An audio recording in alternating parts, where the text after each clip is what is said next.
This French cuff shirt has one of the most interesting monograms, which I'll get back to later in the video. But I'll start by sharing a quick anecdote about my sales training, which was going on 13 years ago. I was in a city with about 8 or 9 other clothiers, and Henry was one of the new clothiers that had started with me. Henry's from the South and had a penchant for monogramming his clothing. Everything from his cuffs to his belt loop. I think if we offered custom undergarments, he would have figured out a way to monogram those as well. So today we'll discuss both monograms and more specifically cuff styles and picking the right look for you in the image that you want to project. So we'll start with the most traditional cuff style, which is a barrel cuff. This here is a 2-button barrel cuff, meaning there's a button here and a button there.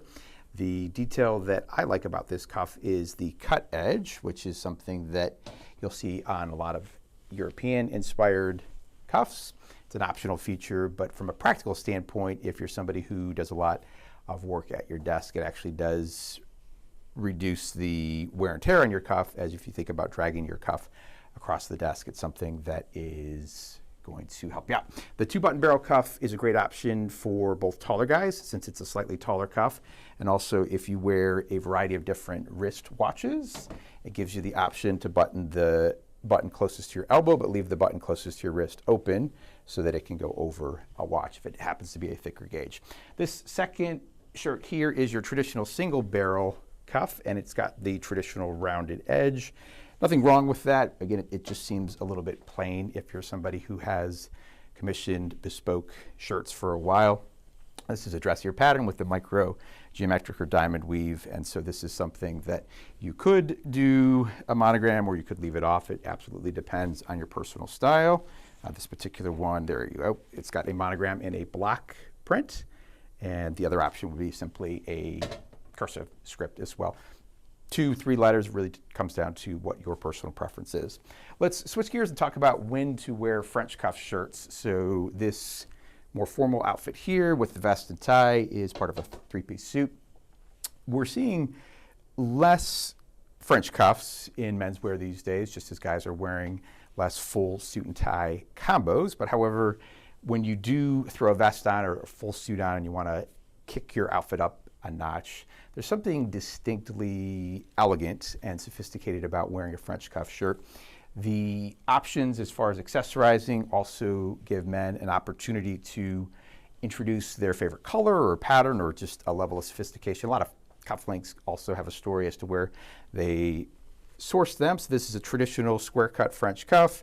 It has the cursive monogram, and then obviously this is a really beautiful mother of pearl with a distinctive green trim on it, and would be an option for this particular gentleman who's an attorney to do something that's a little bit more sophisticated.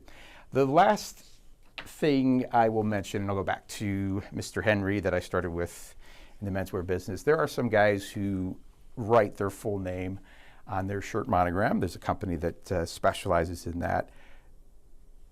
Personal opinion, and take it for what it's worth, that just seems completely over the top. If you actually need to write your full name on your cuff, suggests there might be other issues there. However, this particular gentleman, a little bit tongue-in-cheek here with the monogram Stangelina. It's a combination of his name with a certain actress who used to be married to Brad Pitt. Story behind it is he is investing in a play that she is producing, and so again, this is completely tongue-in-cheek, which I find to be quite humorous. This particular shirt is designed to be worn with a black tuxedo, and so you've got the option to wear the cufflinks and then the matching 4 buttons that would go down the front of the shirt as well. So in summary, when you're picking your shirt cuff and whether or not to choose a monogram, you really just have to ask yourself, what is the image that you're looking to project, and then proceed accordingly. Happy dressing, my friends.